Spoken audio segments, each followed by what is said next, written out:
ინდექსაცია რო დაიწყო პენსიების ინდექსაცია რო განმარტო ჩვენს მსმენელს არის ის რომ როდესაც წლის განმავლობაში ფასები იმატებს იმის შესაბამისად იმატებს პენსიაც რომ დარჩეს იგივე მწყებელობითი უნარი პენსიონერს ანუ ეს რო დაიწყეს მე მაშინვე ვიცოდი რომ აქამდე მივიდოდით იმიტომ რომ ჩვენ როგორც გითხარით ვართ განვითარებადი ქვეყანა განვითარებადი ქვეყანა ნიშნავს იმას რომ ეკონომიკა არასაკმარისი ტემპით იზრდება არასაკმარისი ეკონომიკური ზრდა ნიშნავს იმას რომ ბიუჯეტში შემოსავლები და შემოსულობები არასაკმარისად შემოდის. შესაბამისად, ბოლო არ გექნება ასეთი ტემპით იმის შესაძლებლობა პენსია მუდმივად ზარდო და მზარდო. შენ რო იყო ძლიერი ეკონომიკა, ეს პენსია კი არა სამჯერ მეტი პენსიაც გექნებოდა ბიუჯეტი იმის საშუალებას მოხსნიდა.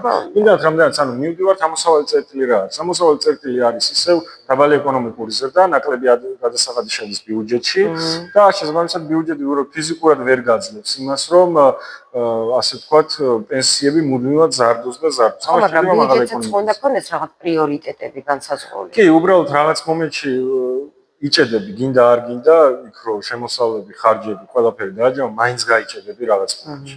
ძალიან მარტივად შეგვიძლია მართლა ერთ ან ორ წელს უბრალოდ გავაორმაგოთ. ეკონომისტის რჩევა პირდაპირ გამზადებული რეცეპტი, როგორ უნდა გაიზარდოს რაც გაქვს.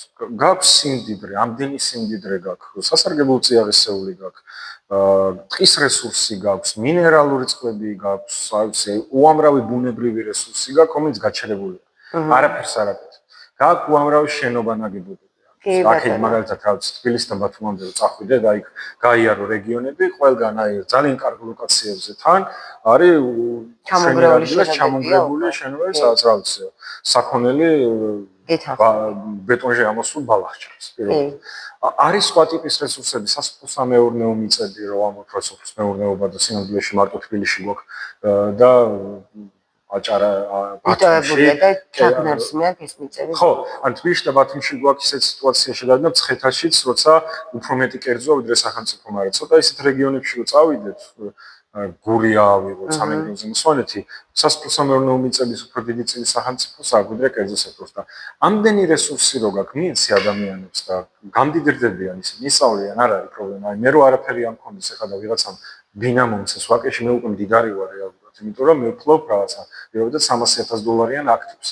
რომელსაც ან გავკინე, ან გავაქირავებ, ან ავაგირავებ, ასე წავიდე. რაღაცას მოიფიქრე. ყველაფერს გავაკეთებ. ამიტომ ეს რესურსი უნდა მისცე, ანუ აი ეს არის მზა პროდუქტი. ამას მე ბევრი სიკეთე მოყვება იქ მე აი ეს რესურსები რო ჩაიმევა უკვე კაპიტალის ბაზარი გაცოცხლდება, ბიზნესისთვის იაფი ალტერნატივა გაჩნდება, ფულის მოზიდვის, ვიდრე ბანკიდან იღებს, უფრო მეტად განვითარდება, უფრო მეტად დაინვესტირებს ნახას, აი ჯაჭურად მიდის ეს ყველაფერი რა.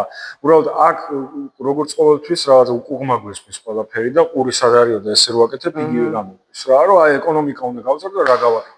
მოდი რაღაცა დავასუბსიდიროთ, მოდი ხელი შეუწყო და ჩვენ ავაშენებინოთ ვიღაცას რაღაცა, მოდი ვიღაცა შემოვიყო და აი თავარი რაც არის გრძელვადიანი სტაბილური ეკონომიკური ზრდის, იმას კაცი შვილი მოკლედ ყურადღებას არ აქცევს.